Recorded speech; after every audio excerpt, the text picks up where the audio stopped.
Hello and welcome to 9A's group presentation about the market segmentation of AirAsia. My name is Sejawi and I will discuss the basis of segmentations that are being used by the company to target different customer groups. We begin with demographic segmentation. As defined by Kotler and Armstrong, this divides the market based on variables such as age, life cycle, stage, ethnicity, and generation. Crucially, AirAsia's core strategy is built on income segmentation. They specifically target the low to medium income group and the broader category of budget-conscious consumers. There are various seats to choose from. You can refer the picture on my left. You will see that there are economy class, premium class, business class, and also the first class cater to everyone. The prices differ based on which seat you choose from, but there are everything for everyone. Secondly, I will talk about psychographic segmentation. Next, so we will focus on the lifestyle, personality, and social class. According to Kotler and Armstrong, psychographic segmentation divides the market into different segmentations such as class, lifestyle, and personality traits. AirAsia actively targets a specific lifestyle, the cost-conscious travelers, people may call it. So this is a customer segment which psychological priority is obtaining the best value for their money. These individuals are defined by personality trait that prefers functional value over premium branding. They are willing to forego luxury amenities such as free meals or assigned seatings in order to get a lower price. This is a classic trade-off for AirAsia masters, so they are very used to it. Next up, we will talk about behavioral segmentation, which analyze buyers based on their knowledge, attitudes, uses, or responses to the product. This is where AirAsia is the most tactical in. They target users with high price sensitivity, those who actively chose lower fares when planning their travel. Their brand has become synonymous with low cost. So for frequent travelers, AirAsia become even more attractive option as it significantly lowers the total cost of their business or leisure travel throughout the year. Finally, they employ the loyalty status segmentation through AirAsia Move Rewards. This system rewards repeat users with points that incentivize future bookings and also turning occasional buyers into loyal brand advocates. With the points, they can get more rebates or discounts. So our final segmentation base is geographic segmentation, which divides the market into different geographical units such as nations, regions, states, cities, and many more. AirAsia's focus is clear: the Asian market, with Southeast Asia as its core primary market that they focus on. This strategy is to dominate the region by a hub and spoke model with high flight frequencies to major high demand destinations such as Bangkok in Thailand and Jakarta in Indonesia, as well as Kuala Lumpur, Malaysia, ensuring that they are the most convenient and cost-effective regional carrier. In summary, AirAsia used a multi-layered approach using demographics for market size, psychographics for traveler mindset, behavior for loyalty, and geography for market focus to effectively dominate the low-cost travel segment. Thank you, and that's all from me. I will pass it off to my teammate. Hi everyone, my name is Ali Hasif. Now let's take a look at question B. Explain company's market segmentation strategy. How does the company differentiate its models and pricing across competing brands?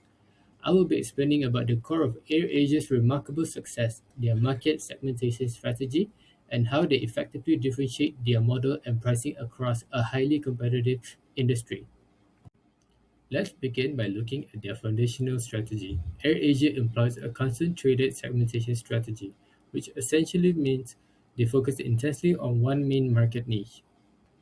Their core strategy is to practice a focused cost leadership approach. They are the quintessential low-cost carrier, a business model that is now practically synonymous with travel services for budget-conscious consumers. When we look at their segmentation basis, we see this focus in action. They primarily target two segments: low and middle income travelers who are extremely price sensitive, and also first time travelers who are drawn in by the "now everyone can fly" slogan.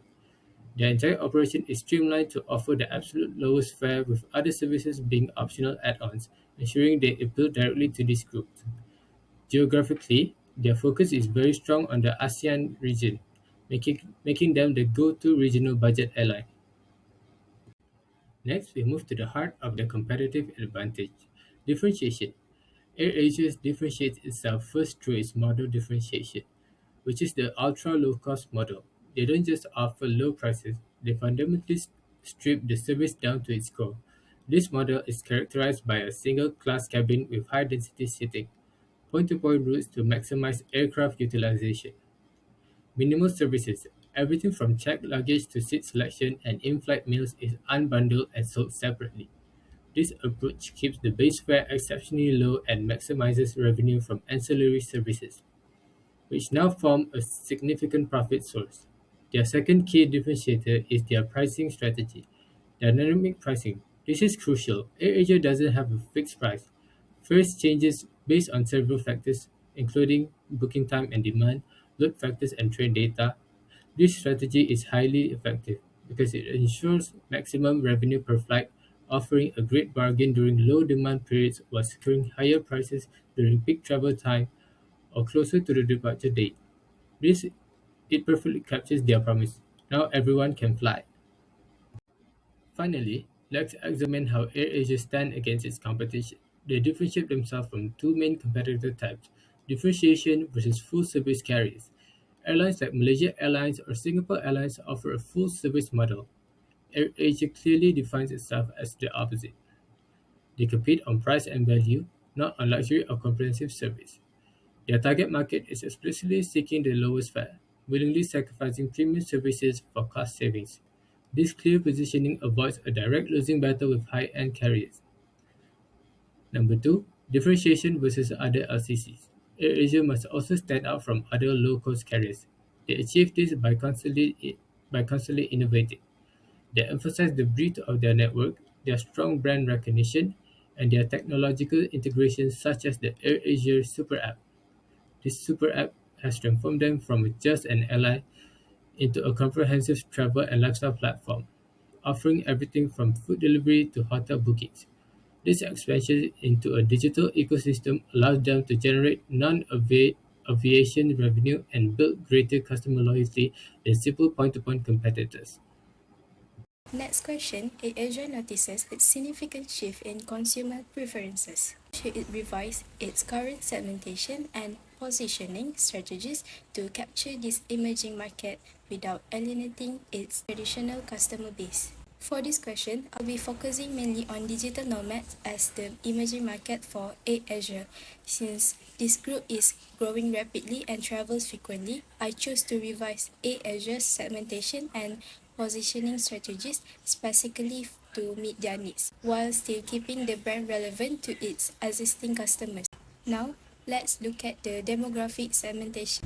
A digital nomad is a young person who travels frequently, works remotely, and does not have a permanent house. Many are in their 20s and 30s, and the age chart shows that a large portion falls between 25 to 34 years old. In terms of education, many digital nomads hold university degrees and work in digital professions such as IT, marketing, writing, or consulting. Gender distribution is balanced, but slightly more males participate in nomadic lifestyle. To serve this demographic, AirAsia can introduce a Nomad Pass, a flexible flight pass that allows digital nomads to adjust their schedule easily. Another critical feature is reliable in-flight Wi-Fi, which ensures they can work even while traveling. Moving on to the revised geographic segmentation, digital nomads mainly come from Western countries. Based on Nomad List data, the USA, Germany, Canada, The UK and the Netherlands make up about 63% of the global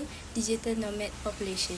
Travelers are more mobile because their passport power is high, allowing them to travel easily across countries. To attract this segment, AirAsia can introduce special nomad routes connecting popular nomad destinations such as Bangkok, Bali, and Chiang Mai. These are locations with strong digital nomad communities. AirAsia can also provide Western-friendly meals, including vegan and vegetarian options to cater to their dietary preferences. Lastly, enabling easier international payment such as Revolut and PayPal and also multi-currency cards will make the booking process smoother for travelers from this region. Next, I will explain the revised psychographic segmentation. Digital nomads have a very unique lifestyle. When choosing a destination, they look at factors like cost of living, internet availability, and overall safety. These are essential because they live and work remotely while constantly moving from place to place. On average, digital nomads stay longer than 28 days in one location, and since the pandemic,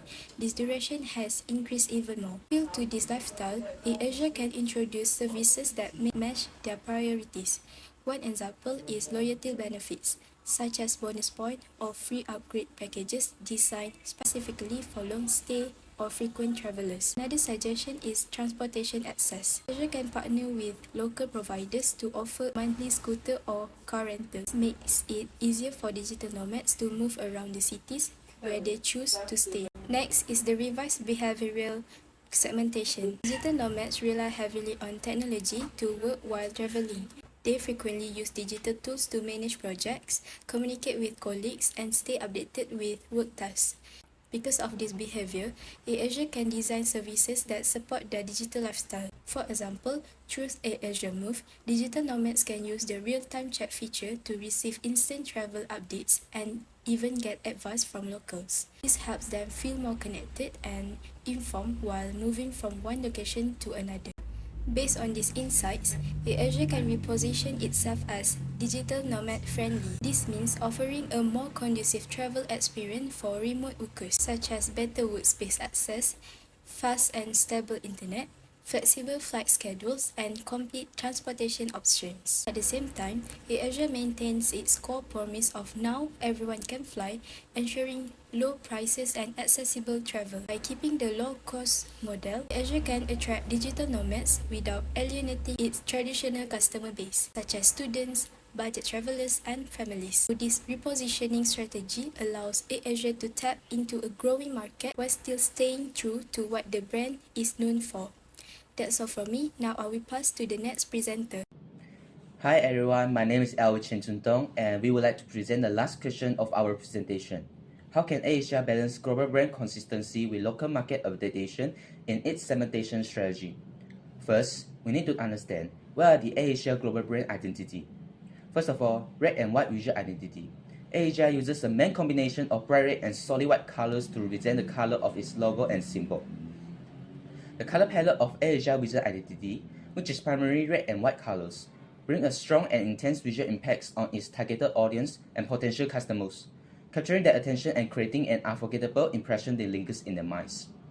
As a result, everyone can easily recognize and associate the brand the moment they see distinctive red and white colors spontaneously, even though without the word AirAsia. Secondly, low-cost air travel for everyone. As we know, AirAsia is known famously for its low-cost air service and fares.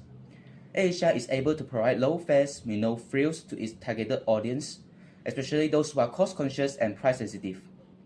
Until now, AirAsia is still considered as the leading low-cost carrier and just got a nomination as the world's best low-cost airline at the Skytrax World Airline 2025.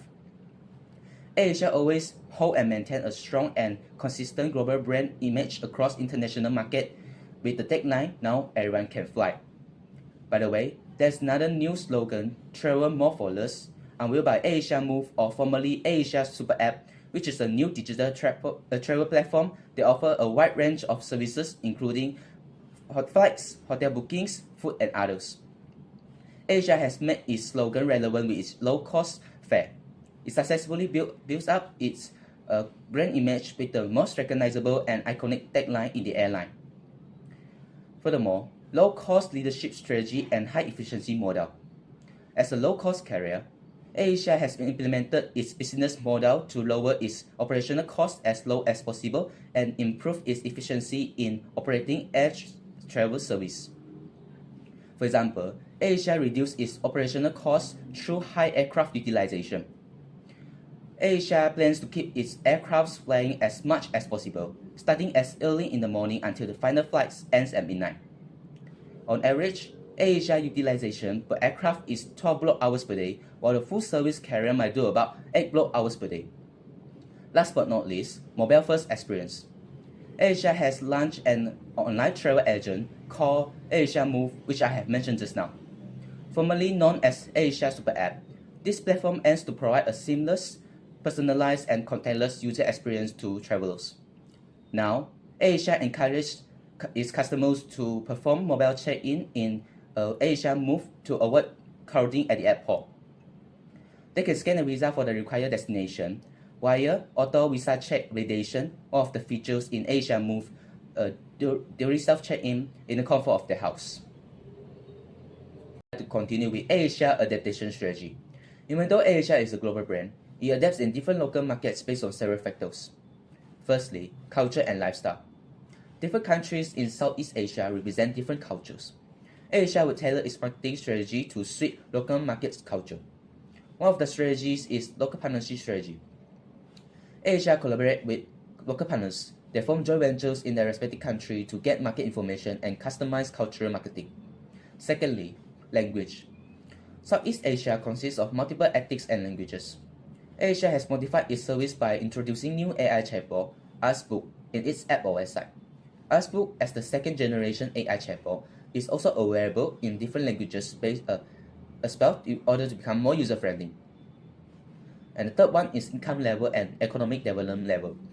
Population income level varies in countries. For example, in Indonesia has a quite large population of residents. AirAsia primarily targets on low to medium income group in Indonesia. However, AirAsia may focus more on mid-high income group in Malaysia by offering them some bundled premium flight packages. And the fourth one is travel patterns. Countries like Malaysia will have more demands on domestic travel compared to international travel and require point-to-point network, whereas countries like Thailand and Indonesia are tourism-driven, and AirAsia may focus more on the needs of tourist travelers. AirAsia collects and analyzes customer data to understand customer travel patterns for each country. Lastly, AirAsia also looks into customer food preference and festival season.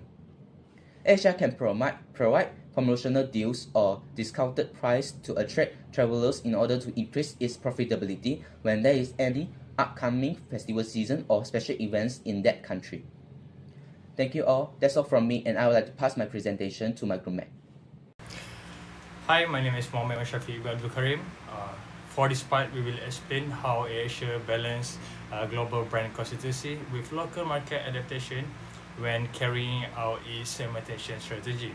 Although AirAsia is recognized as a major low-cost airline across Asia, each market it operates, it has different cultures, income level, and travel habits. Balancing these differences is crucial for the airline to stay competitive. How AirAsia balance both? For global consistency in brand promise, AirAsia maintains the same core brand promise internationally, which is affordable, convenient, accessible travel for everyone. This message forms the foundation of the entire brand, regardless of whether customers are flying from Kuala Lumpur, Bangkok, Jakarta, or Manila. They should always associate AirAsia with value for money fares, simple service, and a digitally driven experience. Keeping this brand promise consistent strengthen customer trust, help with international recognition, and differentiates AirAsia from full service carrier like Malaysia Airlines or Garuda Indonesia. For the next one is local market adaptation for relevance.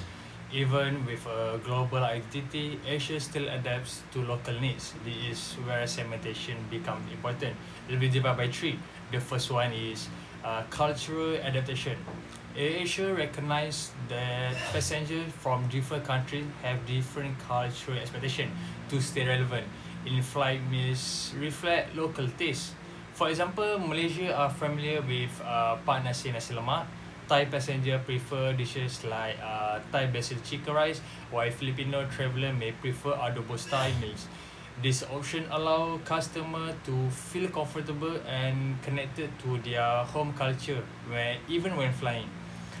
Local language are used in communication. AirAsia advertisement, safety announcement, and app interfaces are offered in language such as Bahasa Malaysia, Thai, and Filipino. This improve customer experiences and show respect for cultural identity. Promotions tied to cultural celebration. AirAsia runs campaign for Hari Raya, Songkran, Fiesta, or even Christmas season, depending on the market. This seasonal promotion strengthen emotional connection and drive demand during festive periods. Overall, cultural adaptation allow AirAsia to feel local in every country while still carrying a consistent global personality. The next one is economy adaptation. AirAsia also recognize that different markets have different purchasing power. Base fare are adjusted to match income level. For example, a low fare in Malaysia may differ from a low fare in Thailand or Indonesia. By adjusting its price structure, AirAsia remains affordable in every country. Flexible bundle for different spending groups, option like value pack, baggage plus meal, and premium flights, that is priority services, allow customer to customize their trip based on budget. This segmentation ensure affordability without compromising revenue. Targeted promotion, special discount for student, first time traveller, or low income segment help expand AirAsia customer base. These promos are usually timed during low demand periods to maintain consistent load factors. For economic adaptation, ensure AirAsia stay competitive while still matching the financial reality of each market. The last one is route of service adaptation. AirAsia also modifies routes and services based on local travel patterns. Malaysia focus on domestic and regional Asian routes, as short holiday and weekend getaways are common among Malaysians. Thailand and Indonesia prioritize tourism-heavy routes, especially those catering to both international tourists and local travellers. Flight schedule change during peak season such as Balik Kampung, where demand for hometown travel increase significantly. Adjusting flight frequency during this period helps AirAsia capture higher demand and serve local travel culture more effectively. This ensures that AirAsia operations stay aligned with actual travel habits and demands pattern in each country. We can summarize that cultural factor influence AirAsia menu choices, campaign language, festive promotion, and communication style. Economic factor influence its pricing strategy, fare bundles, and route planning. And for these differences, mean AirAsia avoid a one-size-fits-all approach. Instead, it combines global consistency with local relevance.